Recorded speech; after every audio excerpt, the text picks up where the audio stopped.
I apologized profusely. "It's all right. Tell me gently and with patience."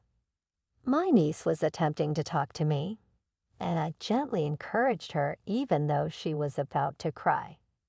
Well, in actuality, my niece took something out of her pocket and played an audio tape before continuing. This. The voice startled me, and I resented my own ignorance. I was unaware of how terrible and challenging the situation was. The overpowering realization made me cry, and I braced myself for what was to come. Ilara is my name. I am a dedicated career lady who works in an IT company. I'm a lady with a position of responsibility and a salary that allows me to live comfortably. I could live alone, but because my job is near to home and I can work from anywhere, I live with my parents. Because I provide a financial contribution to the home, my parents would rather live with me rather than alone. My elder sister is 2 years older than me. Her lovely husband and their daughter, Alina, used to make her happy. But 3 years ago, her spouse went suddenly due to an illness. When I saw my sister during his burial, she was so tired that I suggested, "Sis, why don't you come back home until things settle down? You must also consider Alina." She declined to return home, saying, "Thank you for being concerned, Kathy, but I'll be fine." She was really insistent about not going back, which at the time confused me a little, but I figured it was because she was independent and didn't want to depend on our parents. She remained a single mother, working and raising her child. I continued to see her often since I knew that the loss of her spouse had put an even greater weight on her. She repeated the same statement every time, assuring me that everything was well. Even though we kept in touch, my sister passed away a year ago from illness. Alina was still in elementary school when we brought her into our house. Since moving in with us, Alina appeared to be really depressed. During her parents' lifetime, she seemed like a happy, active girl to me. She was very animated once. It must have been an unbearable blow to lose both parents so soon. I wanted her vitality back as quickly as possible. My parents would frequently attempt to speak with her, but she would not answer. I proposed we go out together on our days off, but she wasn't into it. I didn't press too hard since I didn't want to push her. After around 3 months, Alina began to cry and apologize to me when my parents weren't there. "I apologize, Ilara. What took place? Were you bothered by anything?" "No, that isn't the case. Anyway, I apologize." She had never sobbed before, so I was shocked. I was astonished to see her cry so quickly. She would not, however, explain why. Instead, she would just cry and apologize. However, she never cried while my parents were there, which piqued my interest. The unexpected increase in the number of travels my parents took a few years ago was another item that baffled me. They could travel on occasion, which was good, but I didn't see how they could support themselves financially on my payments and their pensions. Since I was providing for them, my father had only held the position of manager at a small business and not worked since retiring. My mother had never worked outside the home. She had spent her whole life as a homemaker. I nevertheless ended up handling the majority of the housework. "Dad and Mom, it's okay to travel occasionally, but please save some money. You don't have to inform us of that. We exercise fiscal restraint. We don't have much time left after all these years of hard effort on your behalf. Don't make remarks like that. Then let's have some fun. Please stop interfering with our business." I became frustrated when I attempted to politely propose that they cut costs, but they dismissed me and said they didn't have much time left. Alina always appeared to want to tell me something when they traveled to a vacation, but she never did. I chose to wait until she was ready to talk before pressing her. My father came up to me a few months later looking quite happy. Oh, Elara. Indeed, what's going on?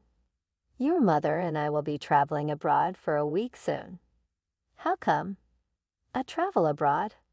How are you going to pay for it? Just now I advised you to save costs. We made a little money. Where from? Is it significant? Let's make some memories for when we are older. Your mother is correct. Allow us to enjoy this international trip adventure. It's okay, no problem. Despite my suspicions that they were hiding the source of their money, I chose not to investigate more since I believed it to be their money in the end. We're going to go immediately. Organize your affairs at home. I got it. Enjoy a secure journey.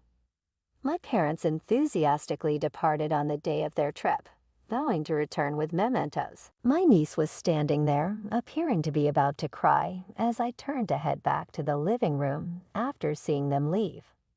I made the decision to ask her what was wrong after deciding that this couldn't go on. Alina, what's wrong? Your grandparents are on their way out of town. Now that it's just the two of us, feel free to talk to me about anything. I apologize.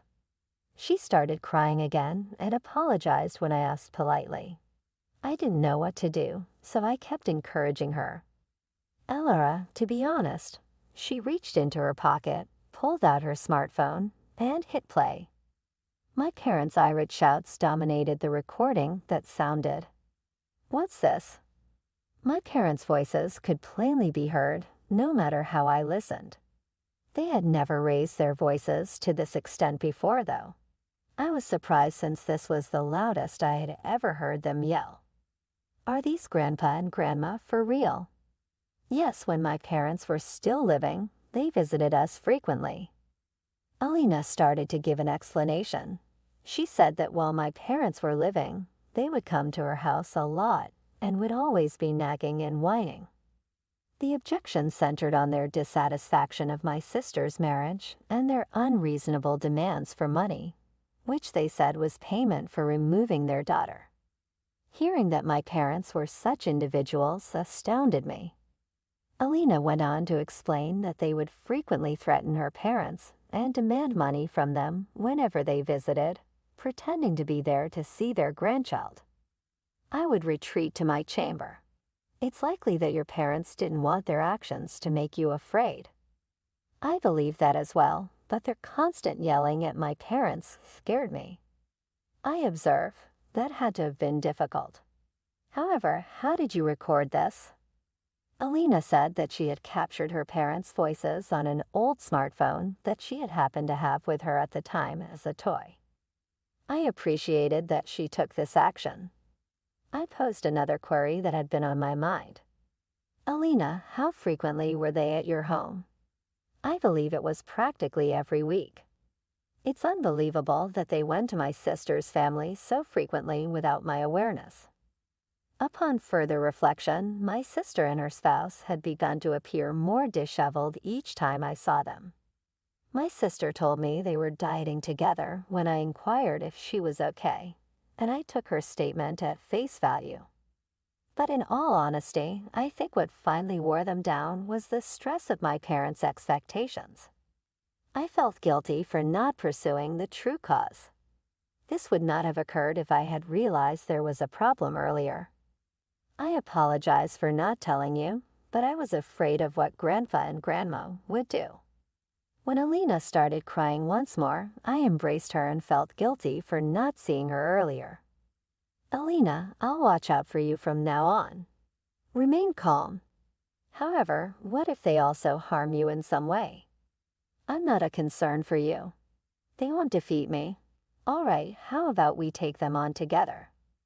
Yes, I won't be afraid if I'm with you. Allow me to assist. I nodded, seeing the resolve in her eyes. We got ready for the week my folks were away. With Alina at my side, I felt even more powerful, so I questioned her further. I thought back to how thrifty my sister and her spouse had been. I had previously heard from my sister that they hardly never carry cash and instead use bank transfers. My parents must have received money from them through transfers if they did. Undoubtedly, some trace would remain. I started rummaging about the home and quickly discovered what I was looking for. I was aware of it. Despite their avarice, they were careless. It was too simple to locate this passbook. I looked through my parents' bank account and verified the sums deposited throughout the time my sister and her spouse were living. This much money is transmitted every month. I see why they had such a modest life. Trembling with rage, I gripped the passbook. In order to learn the whole story of my parents' interactions with my sister and her husband, I made the decision to bring the passbook to a private detective. A few days later, I received a call to work. This is the report on the investigation. I got the investigator's report and started to read. No way, please. The report stated that my brother-in-law had been taking out loans from banks in order to compensate my parents. He eventually got psychologically worn out and was sick, which ultimately caused his death. My rage became even more when I read the report. It came out that my sister had been working herself into the ground in an attempt to pay off the debts owed by my brother-in-law and the ongoing demands for money from my parents. In addition, my parents had been mistreating my niece while I wasn't there, acting as though allowing her to stay with them was a favor. I started crying when I realized this. How awful! How could I have been unaware that this was happening? In addition, we found that your parents even embezzled your brother-in-law's insurance proceeds. You're not serious at all. I looked over the supplemental report. It proved beyond a reasonable doubt that my parents had embezzled my brother-in-law's insurance money. That money must have gone toward their frequent travels. I said my goodbyes to the attorney and left. My niece and I worked on our plan until my parents got back from their trip abroad. Think we can pull this off? Don't worry, we'll practice as much as we need to because we still have time. Okay, I'll try my hardest. We worked over our strategy until Alina was comfortable. We prepared and awaited my parents' return a few days later. Throughout the home, we had placed many cameras to record everything on audio and video for future use as proof. I had, of course, discussed this with my attorney and gotten his agreement. We are at home. Happy to see you again. Did you enjoy yourself? Yes, it was really wonderful. Alina is where?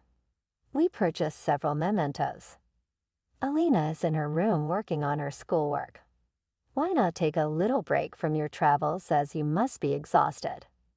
Yes, that does sound good. What about a cup of tea? Okay, I'll manage to make it. Should I succeed? No, I'll take care of it. I prepare your father's tea every time. Okay, I get it.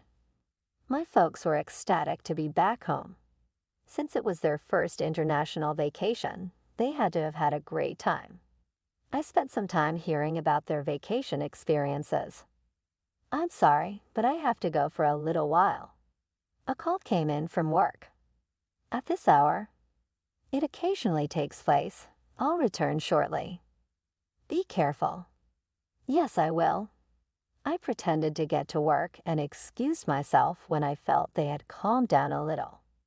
This served as our planned signal. I phoned Alina after I was outside. Hi, Alina. I walked out of the home. I got it. Alina connected our call as she was on her way to my parents.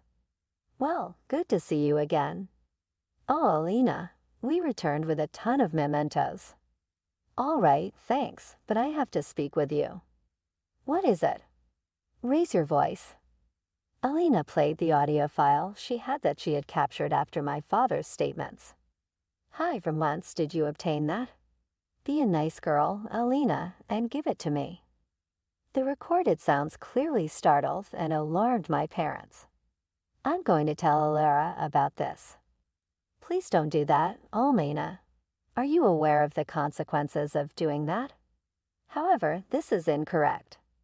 You should listen to us because we took you in when you had nowhere else to go. Yes, we wouldn't receive any welfare benefits if it weren't for us. So why do you treat Alara so kindly? My parents were enraged and began scolding Alina. Alina was crying a little bit, but she still spoke tremblingly. She brings money into the house, which is why we are nice to her. That's accurate. We currently have no money since we are surviving off of your father's pension. We'll have problems if Alara goes. That's right. She will always give us money when we need it as long as she is here. She is a handy idiot. That is truly terrible. After learning how much my parents really felt, I made the decision to send Alina back home and stop letting her suffer. I barged into the living room, my temper already at its height. Everything I heard, I raised my voice and burst through the door. Oh, Elora, how much time have you spent here? Regarding employment, what about it? Work doesn't matter to me. I've heard your true thoughts about me. You only consider me to be a housekeeper and a cash cow. Naturally, we are no longer employed. How else are we going to get by on our pension alone? That's accurate. To live, we require your assistance. Instead of refuting it, they blatantly asked for money from me. I felt terrible to think that I would stay in this place for them. I won't give you any more money if that's how you feel. We're heading out together, myself and Alina. Never get in touch with us again. I refuse to permit it. Without you, how will we manage? I am fully informed. I am aware that you embezzled money from my brother-in-law and sister. What topic are you discussing? Did you, Alina? I apologize. I filled Alara in on everything. That's right. We possess all the proof, so cease debating. Alina nodded and left for her room when I ordered her to get her belongings. Alara, are you really saying this? Are you kidding, please? You wouldn't give up on us. I'm not kidding at all. It's unbelievable that you were such horrible individuals. I held Alina's hand and we left the home when she came back with her stuff. We stayed at a hotel close to my place of employment, as I had planned. We didn't spend much time in the hotel, though. I found a new place to live in a matter of days. I got a call from the police a few days after Alina, and I moved into our new house. Really? Is that accurate? I was informed by the police that my parents had been detained for shoplifting. Not at all. I was just gone for a few of days. The money I provided them could not have exhausted so rapidly. In addition, they were receiving assistance payments for looking after Alina. I incidentally went to the police as their guardian with these sentiments. My parents apologized, appearing remorseful. I apologize. We just made an error. I brought my parents back to the house after apologizing to the cops. The water, gas, and electricity had been turned off since there was no money. The house was filthy and in a bad shape. In a few of days, it became evident that my mother had never been adept at cleaning. How did everything end abruptly? Were you really that broke? What's up with this mess, too? Naturally, we have no money. We were content with our retirement. I am no longer able to perform housekeeping. I'm not the youthful person I once was. Our welfare was suspended because you abducted Alina. My pension is insufficient to support me. That's right. We wouldn't have needed to steal if you had continued to give us money. My parents furiously accused me of causing their predicament. I just sighed at their ridiculousness. It's your own fault, this. How many times have I advised you to put money aside? However, you continued to take week-long vacations every few months. Enough of that. Please just hand the cash to us. Cover the cost of the utilities. Here, without them, we could not survive. And hire a cleaning crew. It is not possible to live here. They persisted in requesting money and attributed all of it to me. I was just tired. I wasn't even angry. Okay, so you won't own up to your mistakes. That being said, I'm done. How come? What are we expected to recognize? You refuse to acknowledge your mistakes, I see. All right. This will be my final conversation with you. I'm going to break things off. Keep me off your contact list. I walked out of the home. After a month, the home was deserted. My parents were evicted because the house registered in my name was sold. That detail had slipped their minds. I went to apologize to the neighbors for any problem I may have created after some time had gone. They informed me that loan sharks had been seen, suggesting that my parents had approached them for financial assistance. There was a rumor that they were spotted looking messy at a park.